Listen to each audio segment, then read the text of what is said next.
तो good morning friends, नमस्कार। चलिए देखिएगा, आज है आपका 23 अक्टूबर है, 23 अक्टूबर 2022। पिछले 2 दिनों का करंट वाली चाय हम लोग देखेंगे। वेरी वेरी इंपॉर्टेंट है, ध्यान से देखिएगा ना। चलिए देखिएगा, पहला प्रश्न। छत्तीसगढ़ के किस जिले में चंदन की खेती की जाएगी? ऑप्शन है यहाँ पर। करेक्ट आंसर है ऑप्शन नंबर बी है कोरिया। याद रखिएगा, कोरिया जिला। देखिएगा कि आंध्र प्रदेश के लाल चंदन की खेती कोरिया जिले में की जाएगी और इसकी खेती करने के लिए 10 हेक्टेयर जो है ज़मीन है ना चिन्हांकित किए गए हैं। कोरिया जिला के अंतर्गत बैकुंठपुर परिक्षेत्र Anandpur nursery mini seedling plant में आंध्र प्रदेश से लाल चंदन की बीज मंगाकर करीब 2500 पौधे तैयार किए गए हैं। वहीं प्रयोग के तौर पर महाराष्ट्र से भी बीज मंगाकर लाल चंदन के जो है बीज उगाए गए हैं। ध्यान रखिएगा। और आगामी 1-2 सालों में 20,000 तक दोस्तों लाल चंदन के जो है पौधे तैयार करने का लक्ष्य रखा गया है। लाल चंदन आंध्र प्रदेश के 4 जिलों नेल्लोर, कुर्नूल, चित्तूर, कडप्पा की शेषाचलम पहाड़ियों में मिलता है। और इस जो है पेड़ की जो है ऊंचाई 8 से 11 मीटर तक होती है। ओके, चलिए देखिए, ये वाला प्रश्न इंपॉर्टेंट है ना। तो छत्तीसगढ़ की है ना किस जिले में राष्ट्रीय आदिवासी नृत्य महोत्सव का आयोजन किया जाएगा? ऑप्शन है यहाँ पर। करेक्ट आंसर है ऑप्शन नंबर बी है रायपुर। याद रखिएगा। देखिएगा कि छत्तीसगढ़ की राजधानी रायपुर में तृतीय राष्ट्रीय आदिवासी नृत्य महोत्सव का भव्य आयोजन किया जाएगा और यह कार्यक्रम 1 से 3 नवंबर तक साइंस कॉलेज ग्राउंड में आयोजित होगा। और महोत्सव में 9 देशों के जनजातीय कलाकारों सहित 28 राज्यों और 8 केंद्र शासित प्रदेशों के 1500 से अधिक कलाकार जो है भाग लेंगे। ध्यान रखिएगा। और इस आयोजन में Mozambique, Mongolia, Tonga, Russia, Indonesia, Maldives, Serbia, New Zealand और इजिप्ट के जो है जनजातीय कलाकार हिस्सा लेंगे। वहीं दिल्ली पहुंचने वाले विदेशी मेहमानों को छत्तीसगढ़ तक लाने ले जाने के लिए उनकी जो है मेहमान नवाजी में Indian council of culture relation Delhi ICCR सहयोगी होगा।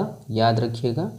और इस बार जो है आदिवासी नृत्य महोत्सव में 2 थीम रखी गई है। याद रखना है थीम को। पहली थीम है फसल कटाई पर होने वाले आदिवासी नृत्य और दूसरी थीम है आदिवासी परंपराएं और रीति रिवाज। ओके, ध्यान रखिएगा। और विजेताओं को दोस्तों कुल 20 लाख रुपए के जो है पुरस्कार वितरण किया जाएगा। और प्रथम स्थान पर 5 लाख रुपए और दूसरे स्थान पर 3 लाख रुपए और तृतीय पर 2 लाख रुपए जो है पुरस्कार दिए जाएंगे। ओके, ध्यान रखिएगा। अगला प्रश्न ये है, देखिए, महानदी के तट पर शिव को समर्पित प्राचीन मंदिर है जहां भाई बहन का एक साथ जाना वर्जित है। यह किस जिले में स्थित है? ऑप्शन है यहाँ पर। और करेक्ट आंसर है ऑप्शन नंबर बी है बलौदाबाजार। भाई दूज के कारण ये चर्चा में है। तो देखिएगा कि छत्तीसगढ़ बलौदाबाजार जिले के कसडोल के नारायणपुर गांव में महानदी के तट पर शिव को समर्पित प्राचीन मंदिर है जहां भाई बहन का जाना वर्जित है। और मान्यता यही है कि भगवान शिव के इस भव्य मंदिर का जो है निर्माण रात में किया गया था और इसे बनाने में लगभग 6 महीने का समय लगा और रात में ही दोस्तों इस मंदिर का निर्माण किया गया था। और छत्तीसगढ़ का यह जो है प्राचीन मंदिर अपनी स्थापत्य कला के लिए पूरी दुनिया में मशहूर है। तो इसका पिक भी आप देख सकते हो। ठीक है, तो चलिए घूमने जाइएगा। चलिए देखिए, अगला प्रश्न है, यह है, निम्नलिखित में से किसके नाम पर बस्तर हाई स्कूल का नामकरण किया गया है? इंपॉर्टेंट प्रश्न है ये वाला, ध्यान दीजिएगा। ऑप्शन नंबर बी है दोस्तों जगतू महारा। ओके, देखिएगा कि जगतूगुड़ा को जगदलपुर बनाने में अपना उल्लेखनीय योगदान देने वाले जगतू महारा के नाम पर बस्तर हाई स्कूल का नामकरण किया गया है।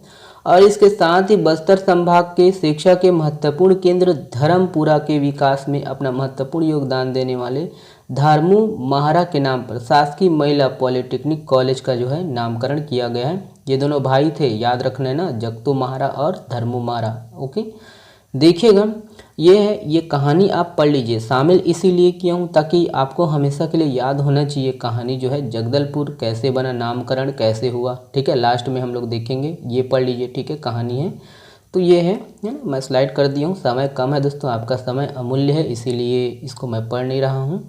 ओके, शामिल किया हूँ, जिनको ज़रूरत है वो पढ़ लीजिएगा। ओके, देखिए ले लास्ट वाला पढ़ देता हूँ कि जागतू महाराज के नाम से जग और दलपत देव के नाम से दोस्तों दल मिलाकर जगदलपुर का नामकरण किया गया है, जगदलपुर शहर का। और वही देखिए जगतू महारा के छोटे भाई धर्मू महारा के नाम पर धर्मपुरा है। और यहाँ 4 तालाब थे जिन्हें एक किया गया है, जो वर्तमान में दलपत सागर के नाम से जाना जाता है। ध्यान दीजिएगा ना। देखिए अगला प्रश्न है, छत्तीसगढ़ में कब से कब तक वैश्विक आयोडीन अल्पत्ता विकार नियंत्रण दिवस मनाया जा रहा है? ऑप्शन है यहाँ पर, करेक्ट आंसर है ऑप्शन नंबर ए है 21 से 27 अक्टूबर। याद रखना है, वही है प्रतिवर्ष 21 अक्टूबर को वैश्विक आयोडीन अल्पत्ता विकार निवारण दिवस मनाया जाता है। और छत्तीसगढ़ में भी वैश्विक है ना आयोडीन अल्पत्ता विकार नियंत्रण दिवस के अवसर पर स्वास्थ्य विभाग द्वारा 21 अक्टूबर से 27 अक्टूबर तक वैश्विक आयोडीन अल्पत्ता विकार नियंत्रण दिवस मनाया जा रहा है। ओके, और आयोडीन अल्पत्ता विकार नियंत्रण के लिए लोगों को जागरूक किया जाएगा दोस्तों। और इस दौरान विभिन्न जागरूकता अभियानों का जो है आयोजन प्रदेश की सभी स्वास्थ्य संस्थाओं में किया जाएगा। और आयोडीन की कमी से होने वाले विकारों से बचाव के संबंध में जन साधारण में जागरूकता लाने अनेक गतिविधियां भी संचालित की जाएगी। ओके, नेक्स्ट प्रश्न देखिएगा, ये है, निम्नलिखित में से किसे राष्ट्रीय प्रभाकर केलकर पुरस्कार 2022 प्रदान किया गया है? ऑप्शन है यहाँ पर देखिएगा, बी है उर्मिला सिधार। देखिएगा दोस्तों कि रायगढ़ जिले की प्रगतिशील जैविक महिला कृषक उर्मिला सिधार को केंद्रीय कृषि राज्य मंत्री कैलाश चौधरी के मुख्य आतिथ्य में समर्पण सेवा संस्थान मध्य प्रदेश द्वारा भोपाल में आयोजित कार्यक्रम में जैविक खेती में नवाचार, जागरूकता प्रयोग एवं प्रशिक्षण में उल्लेखनीय योगदान देने के लिए राष्ट्रीय प्रभाकर केलकर पुरस्कार 2022 प्रदान किया गया है। और देखिए इस पुरस्कार में उन्हें 21,000 रुपये नगद, प्रशस्ति प्रमाण पत्र और स्मृति चिन्ह प्रदान किया गया है। ओके, नेक्स्ट प्रश्न देखिएगा, यह है, छत्तीसगढ़ खनिज विकास निगम के जो है अध्यक्ष बनाए गए हैं। ऑप्शन है यहाँ, और करेक्ट आंसर है ऑप्शन नंबर डी है गिरीश देवांगन। याद रखिए, देखिए कि छत्तीसगढ़ राज्य खनिज विकास निगम के जो है अध्यक्ष गिरीश देवांगन को बनाए गए हैं। आपको याद होना चाहिए कि छत्तीसगढ़ खनिज विकास निगम के जो है खनिज भवन का नाम सोना खान है। ओके, नेक्स्ट प्रश्न देखिएगा, केंद्र सरकार ने किसे नया राजस्व सचिव नियुक्त किया है? ऑप्शन है यहाँ पर, और करेक्ट आंसर है ऑप्शन नंबर ए है संजय मल्होत्रा। याद रखिएगा, संजय मल्होत्रा राजस्थान कैडर के 1990 बैच के भारतीय प्रशासनिक सेवा IAS अधिकारी जो है संजय मल्होत्रा को केंद्र ने नया राजस्व सचिव नियुक्त किया है। ओके, और वह दोस्तों देखिए तरुण बजाज की जगह लेंगे। तो अगला देखिएगा, ये वाला प्रश्न आप लोगों के लिए है ना, आप लोग कमेंट्स में इसका जवाब दीजिएगा। प्रधानमंत्री आवास योजना अवार्ड 2021 के अंतर्गत छत्तीसगढ़ राज्य को कितने पुरस्कार प्राप्त हुए हैं? ऑप्शन को देखिएगा और इसका जवाब कमेंट्स में करिएगा। और आप लोग शेयर नहीं करते दोस्त, चाय का कम से कम शेयर कर दिया करें, है ना, चाय ही तो है। और अच्छा लगे वीडियो तो लाइक करिएगा, चैनल को सब्सक्राइब करिएगा और जो बेल है उसको भी प्रेस कर लीजिएगा, है ना, ताकि आने वाली वीडियो का जो है नोटिफिकेशन आपको मिलता रहे। चलिए बहुत बहुत धन्यवाद, है ना, और पढ़ते रहिए, मस्त रहिए। चलिए, थैंक यू।